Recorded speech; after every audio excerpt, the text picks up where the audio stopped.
I would definitely consider space food as its own cuisine. On Earth, a cuisine is created when people from a region use generations of wisdom to flavor, to prepare, and preserve the food. And because of unique challenges we're facing for space food, like we need to meet the safety standard, we need to meet the nutritional standard, and the food need to be able to work with a microgravity environment, I think we formed our own cuisine.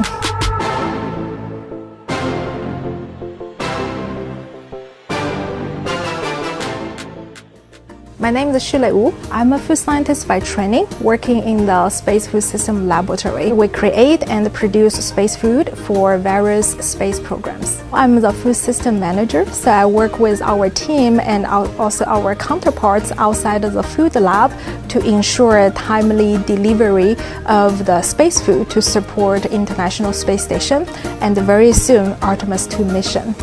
Many people, when they hear space food, they will feel like yuck. But actually, many of our food products taste pretty good, despite that they need to be low sodium and also need to meet the safety requirement. They're actually tasting pretty good. Food is very important.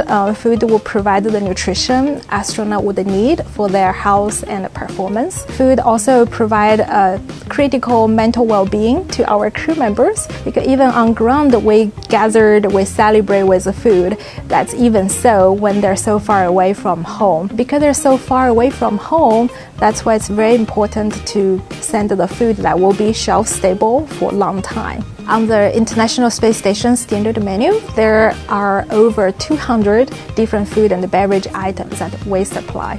We do provide a crew food session training to crew members. Once they are assigned for a flight, they will come in to try all the food that we provide on the standard menu. We're trying to make this easy for crew members, so we break into 10 different categories. So in those categories, we have breakfast, where they can find scrambled egg, where they can find granola and blueberry, where they can find their oat cereal. And then for lunch and dinner, then we break down to like vegetable and soup, meat and fish, side dishes, and then we also have snack and a dessert for crew member to choose as well.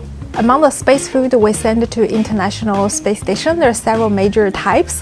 The first type, those green pouches, those are thermal stabilized food. They're just like the canned food you can find in grocery store. This type of food utilize high heat to make the product sterile so that they do not require refrigeration or freezing. They can heat up or eat as is by just opening the pouch. The other type of food we send out, this is a freeze-dried product. Freeze-drying is a process to remove most of the water out of the food. By removing the water out of the food, the weight becomes super light. And once crew member add water back before consumption, that will reconstitute and represent the texture of this product again. So the food we provide right now to our astronauts, we consider as ready to eat. So that means the crew member, all they needed to do is either put this pouch inside of the food warmer to heat it up if they prefer to warm, or they add water. If it's a free-dry product, they will need to add water first, and then they can heat up or let it hydrate for 10-15 minutes before they open up and they eat. In the microgravity environment, water is super critical. Water acts like a glue bonding the food together, and thanks to the surface tension of water, that allow crew member to open the pouch carefully and use a spoon to scoop the food and deliver that into their mouths. Definitely a lot of consideration goes into what recipes to create. First of all, we want the food to be tasting good. If the food not tasting good, then no crew member would want to eat that. And secondly, we also want to bring nutritional benefits to crew members. So we're looking at what's already available in the current food system and what's lacking. My favorite part of this job is really to serve a large purpose, that I'm part of the effort to support human space exploration, so that one day we can go back to the moon, and one day we're gonna make our presence on the Mars. As we're preparing for those longer exploration missions, we're in the process to evaluate the shelf life because for the longer exploration mission, it needs longer shelf life. Right now for International Space Station, we're targeting 3-year shelf life. For Mars mission, we're targeting 5 to 7 years shelf life. So our food scientists are working to see what approach we can put in to ensure the food will still be good and nutritious 5-7 years after. Microgravity creates its own unique challenges, salt and pepper. At home, that's just on our table, salt, pepper shaker. So those crumbs, they could just float. On Earth, they just fall onto the table, fall onto the ground. In microgravity, they can get into equipment, mess with equipment. Therefore, we have to dissolve the salt in water and send this as a liquid salt for them to be used in the microgravity environment. I become interested in food science. 2 reasons. One is when I need to determine which major to choose, I find it's very difficult because I like multiple disciplines. I love physics, I love chemistry, I like biology. It's a hard time.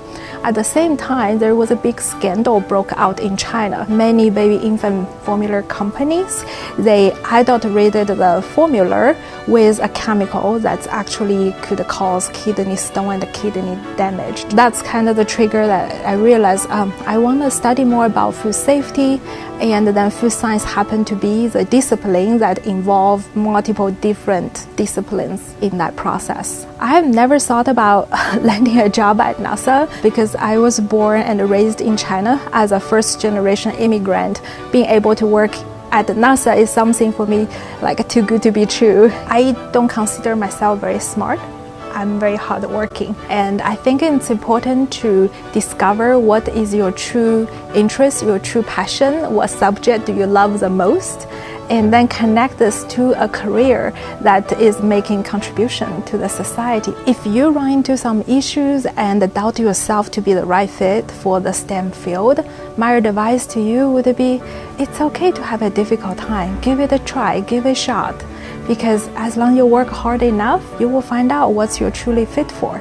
Don't doubt yourself. You don't know what's your true potential. Go explore, go test it out.